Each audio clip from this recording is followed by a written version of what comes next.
she wouldn't stop staring at the ground, not grazing, not drinking, not even flinching when thunder cracked overhead, just standing there, in the same exact spot, at the same exact time, every single morning, staring down at a patch of dirt like it was the only thing left in the world that mattered. 11 days. Tom Radley counted them, because by day 4, he stopped believing it was nothing. He told himself cows don't do that, not without a reason, not for 11 straight mornings. And on the 12th day, standing at his kitchen window before sunrise, watching an old cow named Bessie walk that same 60-yard path to the fog, for the first time since his father died, Tom felt something he couldn't explain. Fear, not of the cow, of whatever she was looking at. Because 3 weeks earlier, Tom didn't even want that pasture anymore. He'd been ready to fence it off and forget it existed.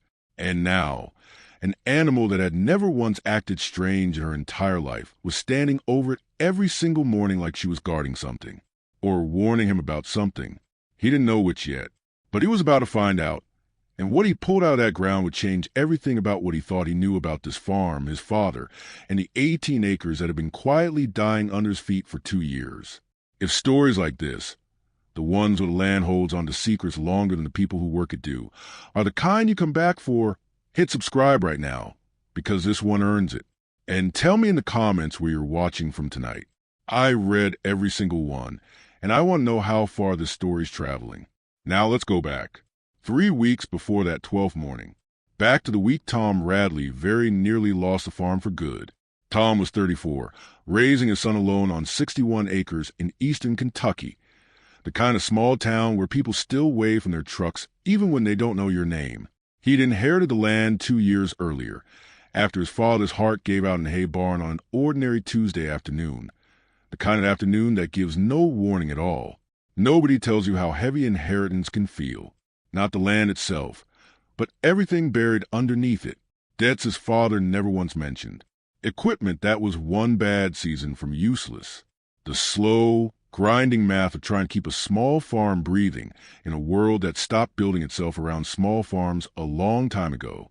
His son Eli was 9 years old, quiet, sharp-eyed, the kind of kid who noticed more than he ever said out loud. Every morning before school, he helped fill water troughs and count cattle, small chores that made a boy feel useful on land far too big for one tired man to run alone. He never complained. Farm kids learn early that complaining doesn't fix fences. The roof leaked. The tractor stalled if you so much as looked at it wrong. But none of that was the real problem. The real problem was the west pasture.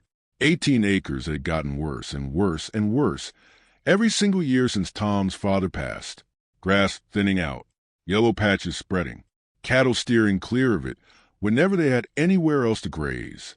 A soil consultant had come out that spring, taken his samples, shaken his head, and quoted Tom a number that made his stomach drop clean to the floor.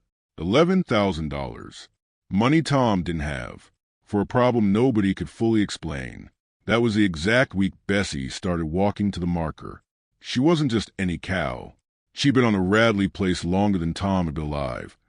Bought as a calf by his grandfather, back when the fences still ran on barbed wire instead of the woven wire they use now. She was slow, steady, the kind of animal that led the herd to shade without being told, that never once spooked at thunder in 20 years. Tom's father used to say she was the only one on the whole place with any real sense, which was exactly what made this so unsettling. Bessie didn't do things without a reason, and now she was doing something Tom couldn't explain at all. By the second week, she was making the walk twice a day, dawn and dusk, standing at that cracked limestone marker for 10, sometimes 15 minutes at a stretch, utterly still. One evening, during a hard spring storm, Tom watched on the porch as she stood there anyway, rain running off her back in sheets, while the rest of the herd huddled under the tree line half a field away, out of the weather. She pawed once at the ground near the marker, just once, then went completely still again, like she was listening for something only she could hear. Tom told himself he had bigger things to worry about. A boy who needed new boots before school started, a tractor on borrowed time, a pasture that was bleeding money every single week it sat useless. He told himself that. And then he kept watching anyway. Near the end of the month, his neighbor Russ Calloway stopped by, supposedly to look at a heifer Tom was thinking about selling. Tom made the mistake of bringing up Bessie again.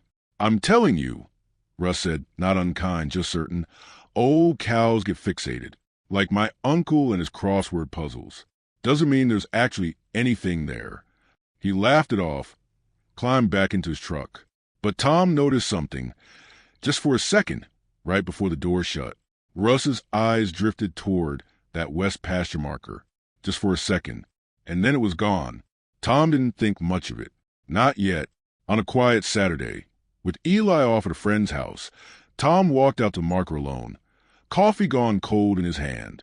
He crouched down at the cracked limestone, running his fingers along its surface, and that's when he noticed something he'd walked past 100 times without ever truly seeing it.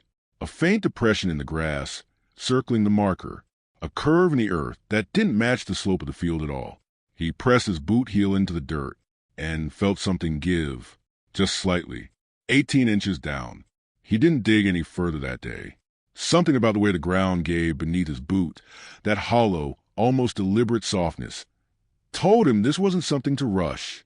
He covered the spot back over with loose dirt, walked back to the house, and sat at his kitchen table for a long time without turning on the light. The next morning, before Eli was even awake, Tom was back out there with a hand shovel. 6 inches down, the shovel struck something that wasn't dirt or rock. Metal. Wide, flat, corroded, almost black with age. He worked around it carefully, and slowly a shape emerged. Not a pipe exactly, but something close to it.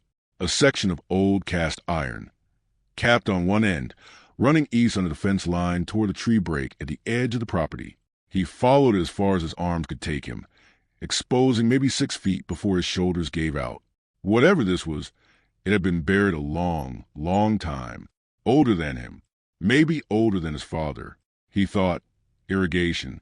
He thought something forgotten. He didn't yet understand how wrong forgotten was. That afternoon, he drove into town and stopped at the county records office, a low brick building that smelled like old paper and burnt coffee, run by a clerk named Dinah Foss, who treated every question like it was interrupting something far more important. Still, she pulled the file. Deeds, plats, survey notes going back to the 1930s. The land had originally belonged to a man named Ezra Whitlock, who, according to a faded 1938 agricultural bulletin tucked into folder, had partnered with State Land Improvement Program to install one of the earliest tile drainage systems in the county, cast iron hand-laid, designed to pull standing water off low ground and carry it clear across the property to a runoff point near the western fence. The system had been abandoned sometime in the early 1950s, not removed, just left, buried and forgotten, the way most things on old land eventually are. Tom sat in that office a long time, turning it over. His father had never mentioned it.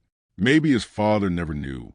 He brought a man the following week, Hollis Greer, a retired agricultural engineer who'd spent 3 decades designing drainage systems before retiring back to the county to be near his grandkids. Hollis walked the fence line slowly, knelt by the exposed pipe, and ran his thumb along the corroded seam with the quiet focus of a man reading something written in a language only he still remembered. "This is a gravity-fed tile system," Hollis said finally, "old as dirt, but built to outlast everybody who ever touched it. If the outfall is still open on the far end, this thing could still be moving water right now.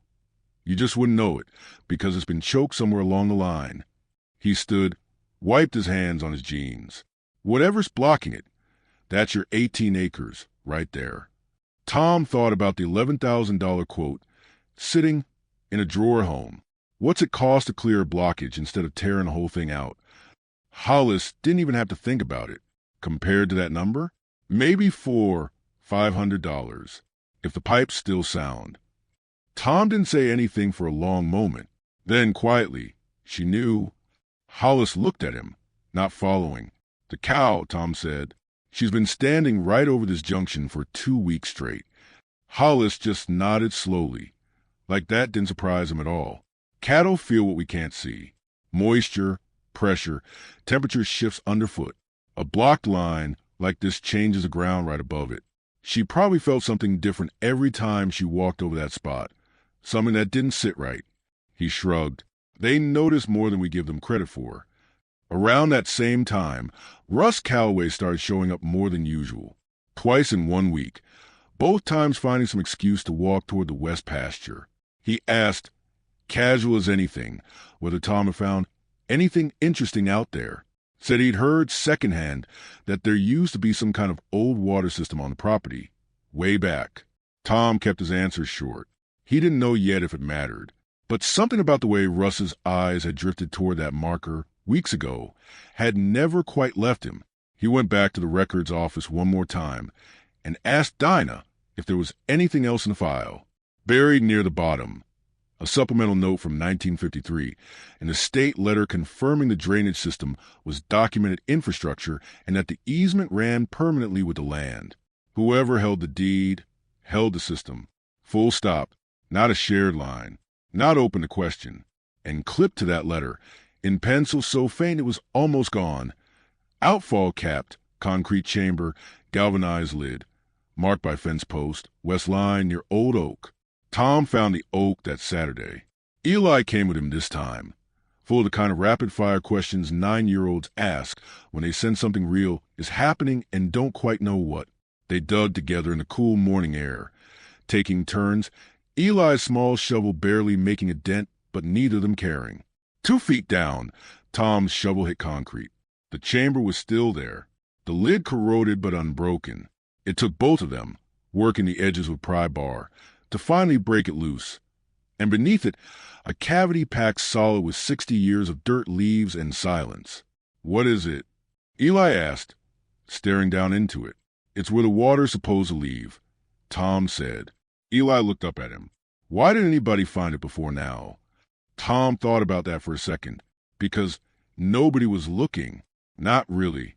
The chamber was cleared out over the following 2 weeks, with Hollis guiding the work. The block section of pipe was flushed clean with a rented jetting hose. And by the time the first real rain of the season came through in early spring, Tom walked out into the west pasture and pressed his boot into ground that had been soft and sour for 2 straight years. It held firm. The water was moving again, quietly underground, exactly the way Ezra Whitlock had built it to move nearly a century before. Nobody watching. Nobody needing to. Except one old cow had been watching the whole time. Tom ran into Russ at the feed store a few weeks later. Russ asked, a little too casually, how the west pasture was coming along. Draining fine now, Tom said. Turns out there was an old system back there the whole time. Just needed somebody to actually pay attention to where the real problem was.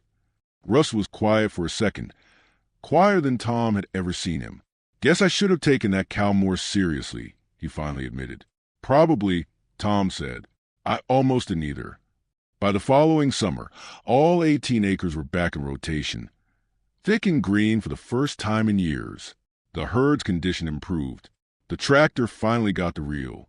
Repair it needed, paid for with money that would have otherwise gone straight into a hole in the ground that didn't need to be dug. Tom never got rich off any of it. That was never really the point. One evening that fall, Eli stood beside him at the fence line, watching Bessie graze peacefully in grass that used to be dirt. Do you think she knew the whole time? He asked. I think she knew something was wrong, Tom said, and she kept going back to it until somebody finally listened. Eli was quiet for a moment. Then, isn't that what good farmers do? Tom looked at his son, then out at the pasture, then at the old fence marker in the corner, cracked and worn, sitting exactly where it always had. Yeah, he said, that's exactly what good farmers do. Good farmers don't just work the land. They learn to read it. And sometimes the clearest message doesn't come from a soil report or a county record. It comes from an old cow standing in the rain, staring at a patch of ground, trying to tell you in the only language she has, pay closer attention. If the story stuck with you, if you found yourself hoping Tom figured it out before it was too late, that's exactly the kind of story this channel is built on. Real land, real families, real things worth uncovering. So if you haven't already, hit subscribe, because the next one might hit even harder. And before you go, tell me in the comments, do you think animals really do sense things we can't? I read every single reply, and I genuinely love to know what you think.